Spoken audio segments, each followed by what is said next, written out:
All right, guys, what's going on? My name's Chris. Welcome to the channel. I'm going to make this pretty simple. I'm going to be talking about these cards that are being scanned, these X-ray CT scanned cards. I'm going to give you my take. I've watched a few videos. I watched J Love's initial video. I was going to make a video just to talk about it, give my thoughts. Figured, let me wait a couple days. I had a wedding this weekend, and I just got back from the wedding, and my God, thank God, I waited to give my thoughts. If you are into this whole concept of being able to scan your cards and know what's in them before you ever open it, you're a scumbag. You're a grimy person. You have ill intentions, and you have no right selling Pokemon cards to anybody. It's not as harmless as it seems. Some kid made a video being a total nerd, was like, yo, check this out. I can scan cards with the CT scanner. That's pretty cool. Not gonna lie, the fact that this random kid was just able to kind of do this on his own thing as a project, dope. Good for you. Here's the problem. Somebody comes out and says, yo, we could do this too. We do it pretty good. Like, check this out. But it's not for Pokemon. It's not for trading cards. Just check it out though. Like, we're gonna scan a Pokemon box to show you how good it is, but it's not for you guys. It's not for the Pokemon market. Now, from what I'm understanding, I haven't actually checked, but I watched the Possum Bud. These are the videos I watched. I followed OKJ Love on it. I watched Opossum Bud's videos on it. I watched Alpha Investments in video on it, which I thought was the most interesting one. I'm just going to be honest with you. And one more. Who else did I watch? It'll come to me. All of a sudden, this guy's got a website that you can actually go and send your Pokemon, your trading cards. It's not for us, but since it's an option, you could send your cards to us, and they'll scan it for you.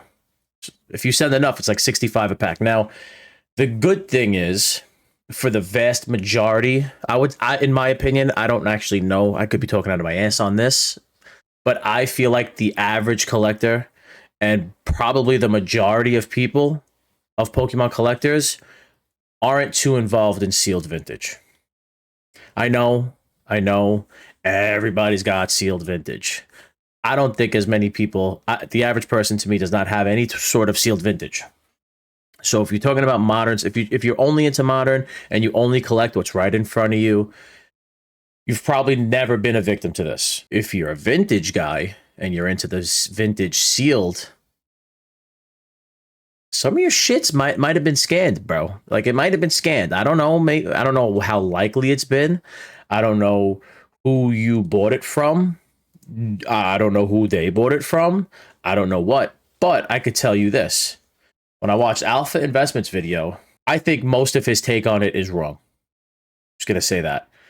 But what I thought was interesting was that he really wasn't that surprised. Brian said it. That was the last person. That was the other person I couldn't think of. Brian from PokeNE. He was talking about how some of these older guys that have been in the hobby, he said it really shouldn't be too surprising that somebody was able to do it. But to see Rudy from Alpha Investments kind of just be like, oh yeah, I'm not saying Rudy's into sketchy shit. I'm not going to be the guy that says I'm a Patreon of his. I happen to really like Rudy. I've never bought anything from him. I just like Rudy. That being said, I don't like his take on it. I don't like that he feels like it's really not that big of a deal. He feels like who's going to break down their sealed product.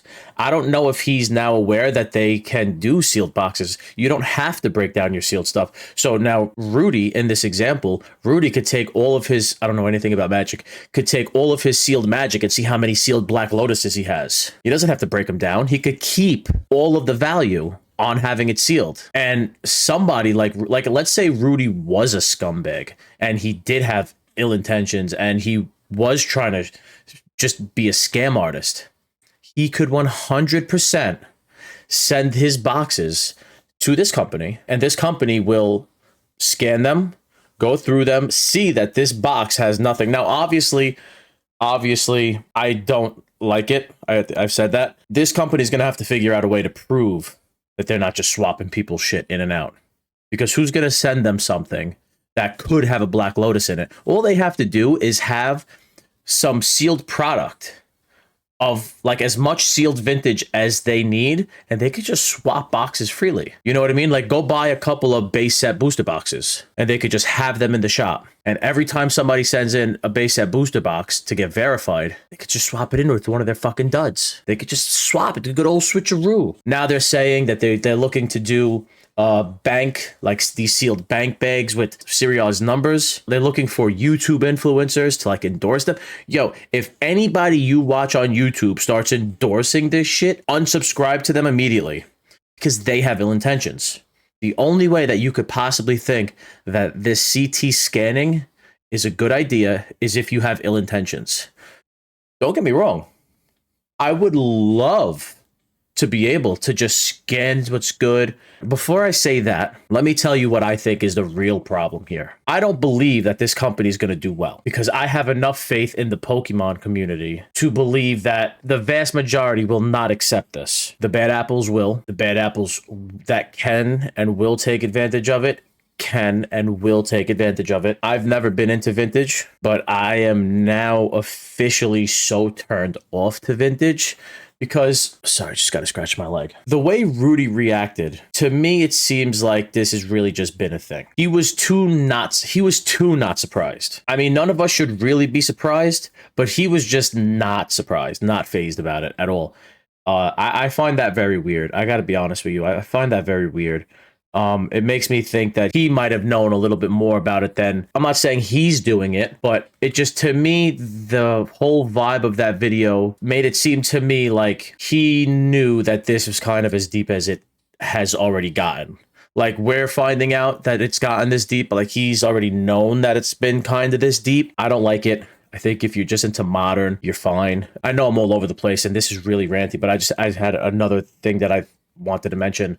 It just popped in my mind. They're looking for ideas. Like, they're looking to, on their website, I won't mention their name because if you think the whole thing with them scanning cards is scammy, I already trust that you're not gonna go there. My real big concern is that once they fail as a company, because they don't know what they're doing, they're reaching out for help, they're asking the public for opinions. Like, they should have had this shit figured out before they went back on their word on that it's not for Pokemon. They should have figured out what this business model was actually going to be. They put up a website in like a day and a half, 2 days, 3 days, in no time, after claiming it wasn't for Pokemon or TCGs or any sort of collectible cards. It's not for us. It's not for us. But in case you're interested, here's our website and help us figure it out. No. That's not going to work. My real concern is that once they go belly up, someone somewhere is going to reach out to them and be like, hey, I know your business model kind of sucks, but I'd be willing to buy a machine from you. Chris, why would somebody do that? Well, let's think about this. If you're under the impression that every online store or every card shop or anybody that's selling cards is honest, you're wrong. I think enough of us are where this company won't be successful in the business model that it's approaching. But at the same time, I do believe that there are enough bad apples in the community and that sell cards that would be interested in this technology. Wouldn't it be great to have a CT scanner just right over here, your store, get a big shipment, nice big pallet of the newest set? You own the machine. You own the machine. I don't know what it could possibly cost to have this, but if a Roka sorting machine can become valuable to somebody that sells bulk, then what a CT scanner could bring to a store, honestly, at even like $60,000, it's still worth it. It's gotta be. It's gotta be. And I'll tell you why. I'm gonna pick a name. Who does mad cards? Who does mad cards and sells singles? Catch 'em all collectibles. That guy's huge. Dan from Catch 'em all collectibles. Let's say Dan from Catch 'em all collectibles was an ill scumbag. I don't know him from a hole in the wall. I just follow him on YouTube. Let's just say, because he's a good example. Does a ton of selling. He does enough selling where probably wouldn't even be able to, like, you wouldn't notice. Let's say Dan from Catch 'em all Collectible gets a nice big pallet of ETBs for the newest set. Let's pretend Shrouded Fable doesn't exist. We're gonna just use Twilight Masquerade. Got pallets of it. Just got pallets of it. What's stopping him from scanning every single booster box, ripping the booster boxes that are EV positive and selling the boxes that are duds. What's stopping him? If it cost him $50,000-$60,000, you don't think he could make that money back? You don't think he could make that positive EV? Honestly, Dan from Catch 'em All Collectibles, probably not even the best example. Somebody with a storefront would be a better example. Somebody like who's another? Who else do I really like? CNA Games, Cardinal Games, Mason. Think about, because when you're selling at a store, you could sell at a higher margin. It's just a thing, whether you like it or not. If you're walking into a TCG store, you're going to be paying a higher margin than you're buying than online. Imagine how much more money Mason from CNA Games could make every set release if he knew what booster boxes to rip for product for the store and knew which booster boxes to get rid of for his pre-orders. He could sell a bunch of dud pre-order boxes. Who wouldn't trust him? Who would think that CNA Games is doing that? It's not unlikely to get a dud booster box. You know, how many booster boxes have you bought from a legit guy who does the legit thing and it was a dud? Well, it happens all the time. It's just a dud box. The possibility of this detrimental technology getting into the wrong hand, this can ruin the hobby. Possum Bud said it. Alpha Investment disagrees, and that's really what blows my mind. If this gets affordable enough, or into the wrong hands, or into enough of the wrong hands, you can never trust who you're buying cards from again.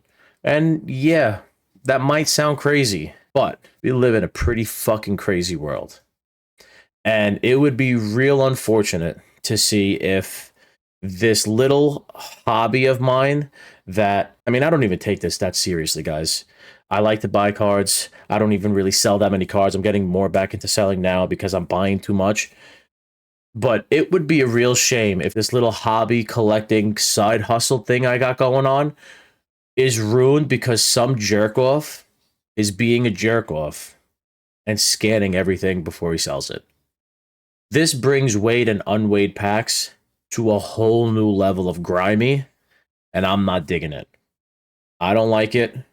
You go fuck yourself. You're not selling it to me. This was ranty and vulgar, and I'm sorry about that. But I think if enough people hear the reality of what this could do to the hobby, I think that we as a hobby, we stand a chance to just kind of push these guys away. Let's keep it honest, guys. Let's keep it honest, please. It's a Pokemon is like an escape for a lot of people. Let's not just fuck everybody we can to make $1. That's all I ask.